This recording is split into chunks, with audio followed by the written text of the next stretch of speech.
Isang maganda at mapagpalang araw bagong Pilipinas at sa lahat ng ating mga taga-subaybay mula Luzon, Visayas at Mindanao at sa iba't ibang panig ng mundo. Ako po ang inyong tagapag-ugnay, NUP Loreto Bonifacio Concepcion.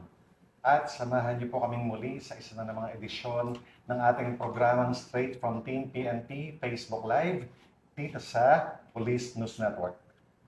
Mapalad po tayo ngayong araw dahil makakasama nating live dito sa studio si Ms. Cherry May Ocampo, ang reigning Mrs. Philippines International at isa sa esteemed awardees ng Laguna Excellence 2025. At kasama po niya si Mr. Aris Concepcion ng Laguna Excellence Awards 2025 Board Committee. Pwedeng bumati po muna kayo sa ating mga manonood, Sir Ma'am. Magandang araw po sa lahat ng mga nanonood at hello sa mga taga Cebu. Ayan. Magandang araw po sa inyo. Ako po si Aris Concepcion from Laguna Excellence Awards. Binabati ko po ang lahat ng mga manonood po dito sa Straight from the Team PNP. Yun, so magbabato lang tayo ng ilang katanungan, Sir Aris, Yes po. Miss Cherry, no? Para syempre maging aware din yung ating mga manonood as well as yung mga mamamayang Pilipino kung ano ba yung mission, vision ng Laguna Excellence Awards. Yun. So for the first question, ayun. Pero syempre, congratulations in advance sa lahat ng pamunuan ng Laguna Excellence 2025 Awards to be held po ngayong August 24 na 2025, this coming Sunday na po yun. Sa SEDA, it's in Santa Rosa, Sir Aris, no? Yes po, sa San Valley po. It will be in SEDA, Santa Rosa, Laguna, sa Mainu Valley po.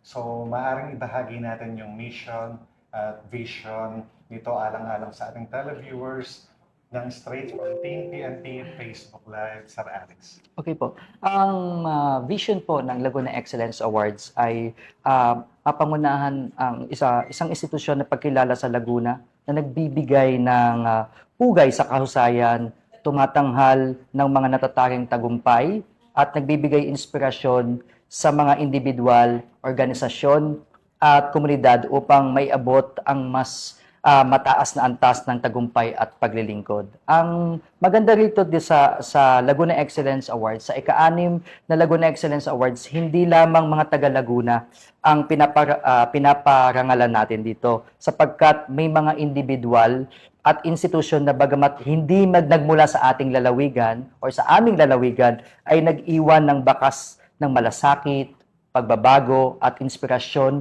patuloy na nagbibigay ng liwanag at pag-asa sa lipunan at sa Laguna. Ang ating mission for Laguna Excellence Awards ay pagkilala sa mga natataring ambag sa larangan ng sining, kultura, negosyo, pampublikong serbisyo, at pagpapaunlad ng komunidad. Pangalawa po, it's a pagsusulong ng mga pagpapahalaga ng integridad, inobasyon, at kahusayan sa bawat individual at institusyon.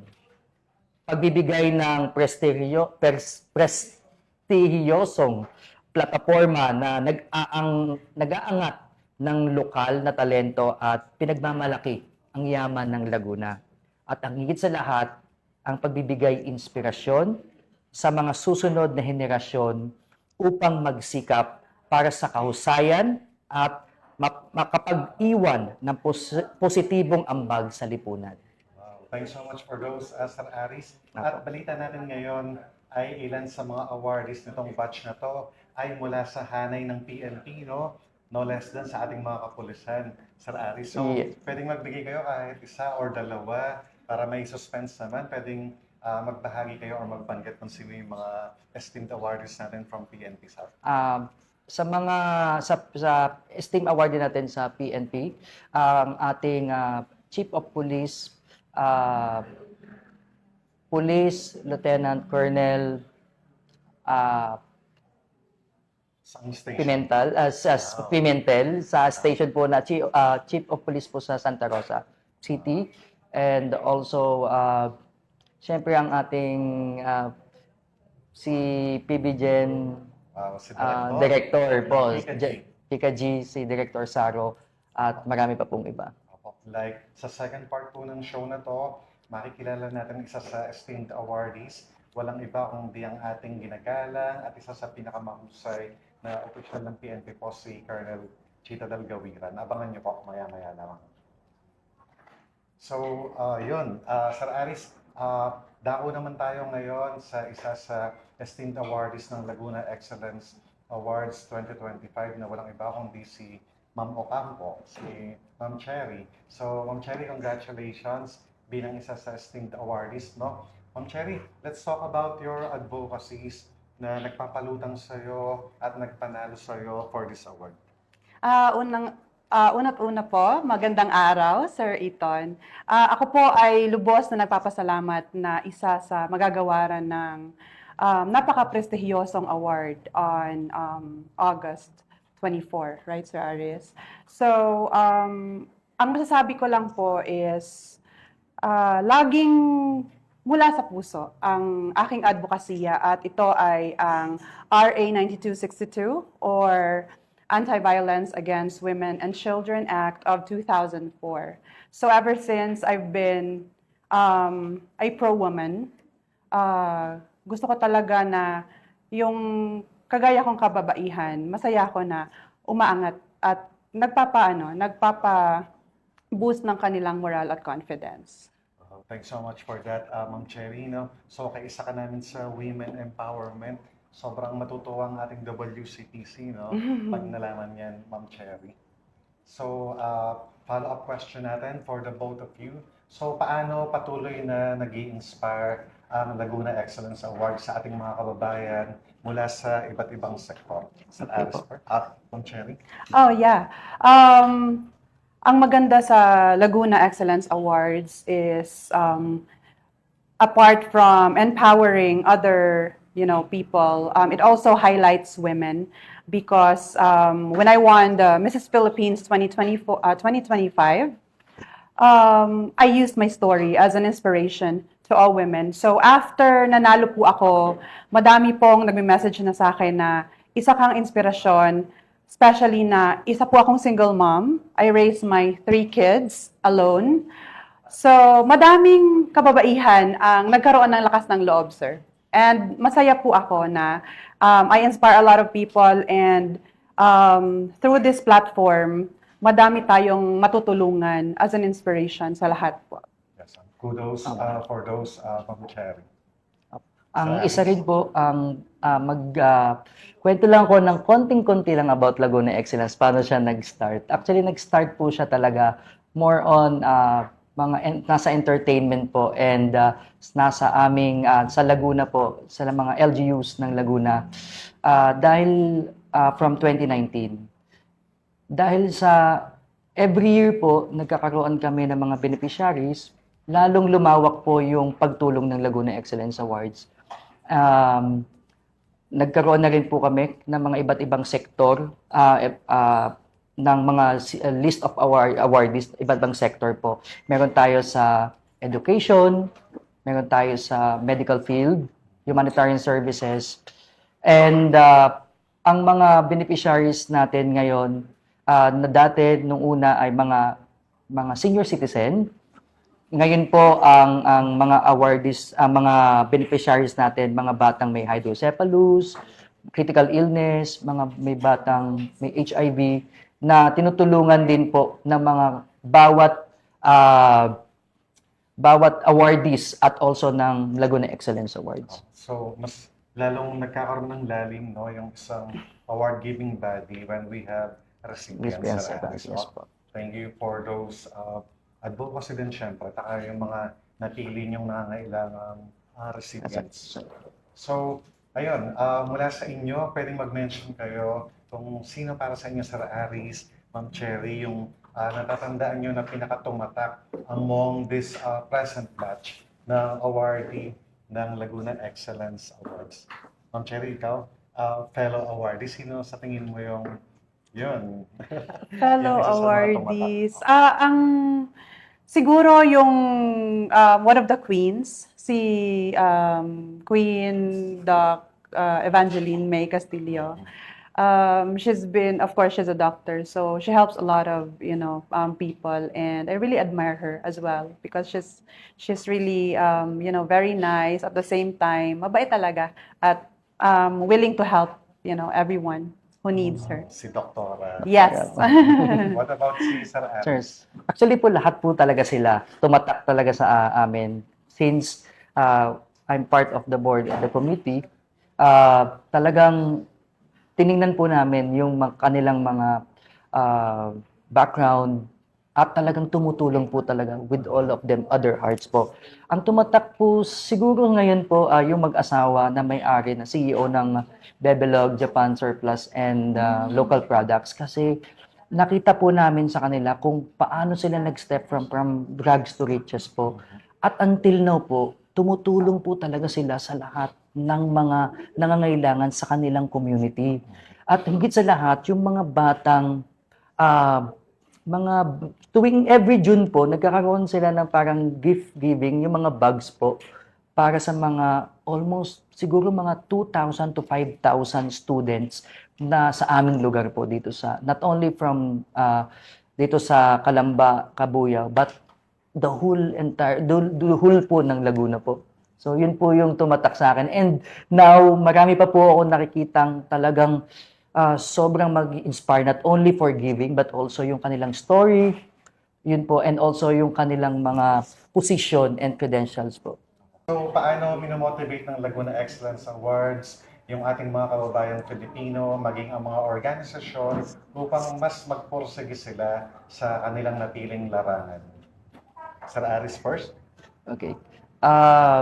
Unang-una po sa lahat, pumipili tayo ng mga recipients ng Laguna Excellence Awards na makakapag-inspire po talaga.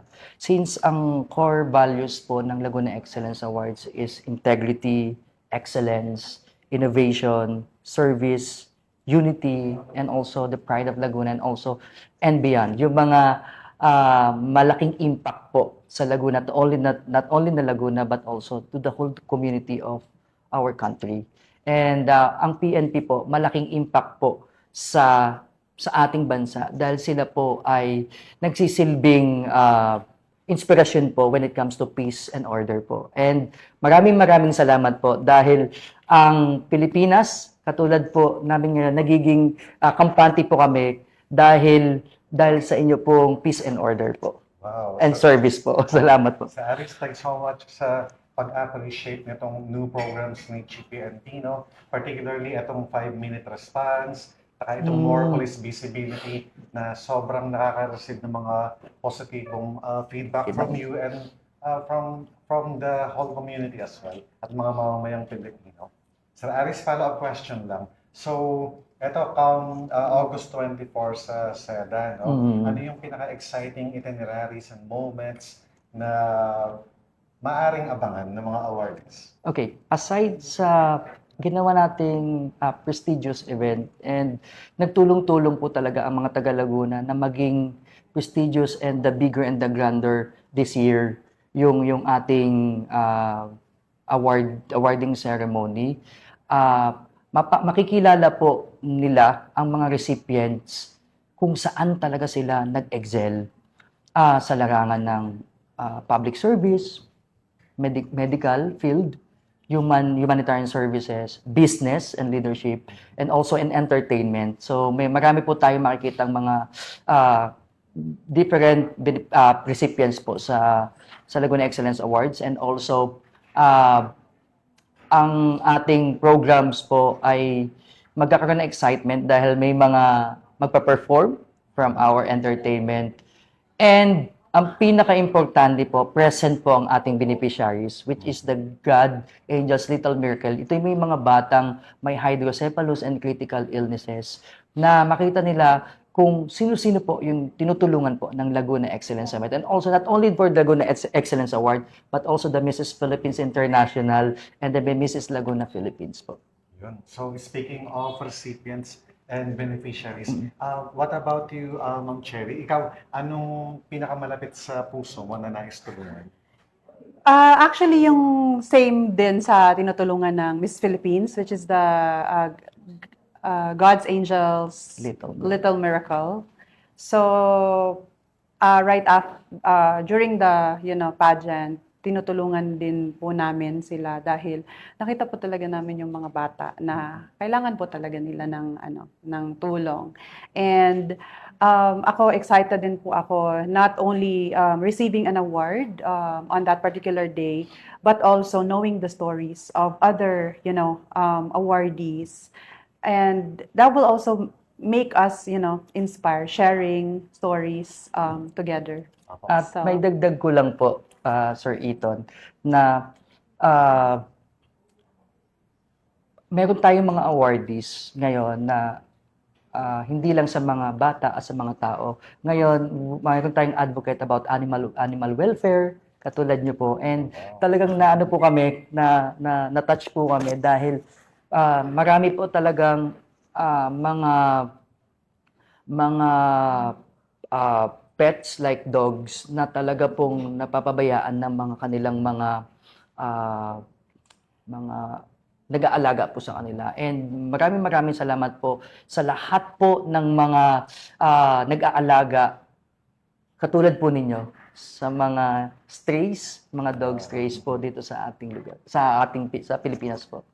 Siguro kung magkakaroon pa tayo ng extra time, no? Pwede ko siguro kayo ipasyal sa POS o kaya sa SECASP, itong mga leading animal shelter in the country, Sir Aris, Ma'am Cherry. Okay, sir.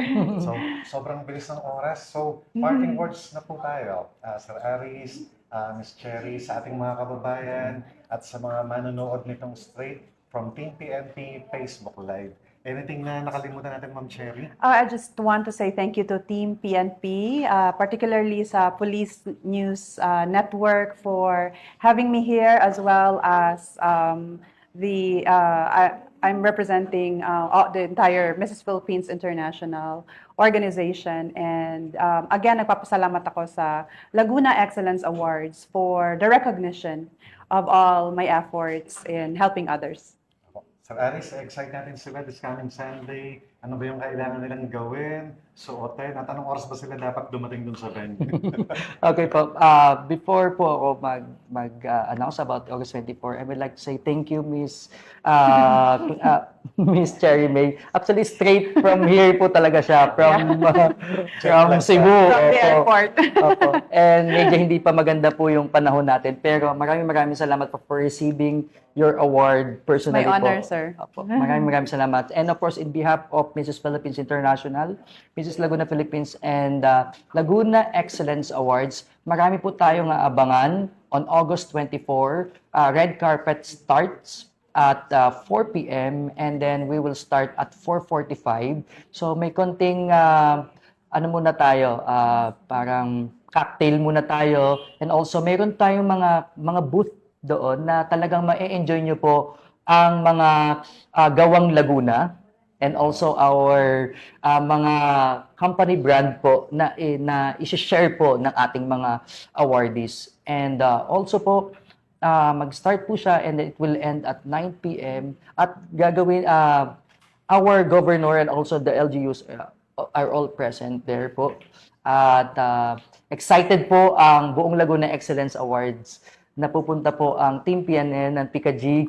Maraming salamat po sa inyo. And magkita-kita po tayo on Sunday po, August 24 at the Grand Ballroom of Seda Hotel Nuvali, Santa Rosa City. So, thanks so much, Sir Aris Concepcion and Sir Ma'am Ethan, Cherry. thank you so much. At maraming salamat dahil dalawa po sa esteemed awards natin ngayong batch na ito, ang Police News Network at walang iba kundi ang Police at Your Service. Dalawa po sa TV programs ng PNP po. So muli, maraming salamat, Sir Aris Concepcion at Ma'am Cherry Ocampo sa inyong mga oras at pagbabahagi. Tunay ngang nakaka-inspire ang mga proyekto at pagkilala ng Laguna Excellence Awards 2025. At bago po tayo magtapos, baka may nais pa kayong i-promote o imbitahan among our televiewers para sa nalalapit na awarding ceremony. Mga guests. Iniimbitahan ko po kayo na manood ng PNN. And hello po sa mga taga Cebu. What you can, follow me on Facebook, Cherry May Ocampo, your Mrs. Philippines International 2025. Muli po, maraming salamat sa inyong dalawa at congratulations in advance sa lahat ng awardees ng Laguna Excellence Awards 2025. Mula dito sa tanggapan ng tagapag-ugnay ng Pambansang Pulisya, ako po si NUT Loreto Bonifacio Concepcion. Magkita-kita po tayong muli para sa susunod na kwentuhan, talakayan at napapanahong impormasyon. At sa mga mahal naming kababayan, huwag na kayong maghanap ng pulis sa presinto sapagkat sila po ay nasa inyong mga telepono. Tumawag lamang sa 911 at darating sila sa loob ng 5 minuto. Dahil dito sa Bagong Pilipinas, ang gusto ng pulis, ligtas ka. Ito pa rin po ang inyong programang Straight from Team PNP Facebook Live.